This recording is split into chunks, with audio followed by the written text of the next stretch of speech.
రెడ్డి బిడ్డ అమ్మా ఈ ఎలక్షన్ చాలా ముఖ్యం.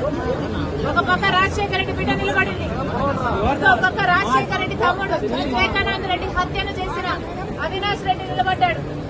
అమ్మా న్యాయం వైపు మీరు నిలబడాలి, ధర్మం వైపు మీరు నిలబడాలి. ఈ బిడ్డను చూస్తున్నారు మీరు. వాళ్ళ నాన్నను క్రూరంగా హత్య చేశారు, అయినా కూడా వాళ్ళకే ఇచ్చాడు జగనన్న గారు టికెట్. అట్లాంటి వాళ్ళని గెలిపించాలనా, లేకపోతే రాజశేఖర రెడ్డి బిడ్డ న్యాయం కోసం నిలబడి రాజశేఖర రెడ్డి బిడ్డను గెలిపించాలనో మీరు ఆలోచన చేయాలి. అమ్మ ఓటు అనేది మీ చేతుల్లోని ఆయుధం. మళ్లీ హంతకులను గెలిపించకండి, మళ్లీ హంతకులను చట్ట సభలకు పంపించకండి. ఆశీర్వదించండి తల్లి రాజశేఖర రెడ్డి బిడ్డను. ఎలాగైతే రాజశేఖర రెడ్డి వివేకానంద రెడ్డి బిడ్డ అమ్మా ఈ ఎలక్షన్ చాలా ముఖ్యం. ఒక పక్క రాజశేఖర రెడ్డి బిడ్డ నిలబడింది, ఇంకో పక్క రాజశేఖర రెడ్డి తమ్ముడు వివేకానంద రెడ్డి హత్యను చేసిన అవినాష్ రెడ్డి నిలబడ్డాడు. అమ్మా న్యాయం వైపు మీరు నిలబడాలి, ధర్మం వైపు మీరు నిలబడాలి. ఈ బిడ్డను చూస్తున్నారు మీరు.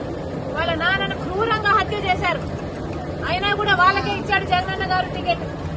అట్లాంటి వాళ్ళని గెలిపించాలనా, లేకపోతే రాజశేఖర రెడ్డి బిడ్డ న్యాయం కోసం నిలబడి రాజశేఖర రెడ్డి బిడ్డను గెలిపించాలనో మీరు ఆలోచన చేయాలి. అమ్మ ఓటు అనేది మీ చేతుల్లోని ఆయుధం. మళ్లీ హంతకులను గెలిపించకండి, మళ్లీ హంతకులను చట్ట సభలకు పంపించకండి.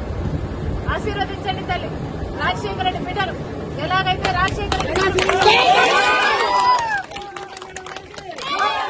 వివేకానంద రెడ్డి బిడ్డ అమ్మా ఈ ఎలక్షన్ చాలా ముఖ్యం. ఒక పక్క రాజశేఖర రెడ్డి బిడ్డ నిలబడింది, ఇంకో పక్క రాజశేఖర రెడ్డి తమ్ముడు వివేకానంద రెడ్డి హత్యను చేసిన అవినాష్ రెడ్డి నిలబడ్డాడు. అమ్మా న్యాయం వైపు మీరు నిలబడాలి, ధర్మం వైపు మీరు నిలబడాలి. ఈ బిడ్డను చూస్తున్నారు మీరు.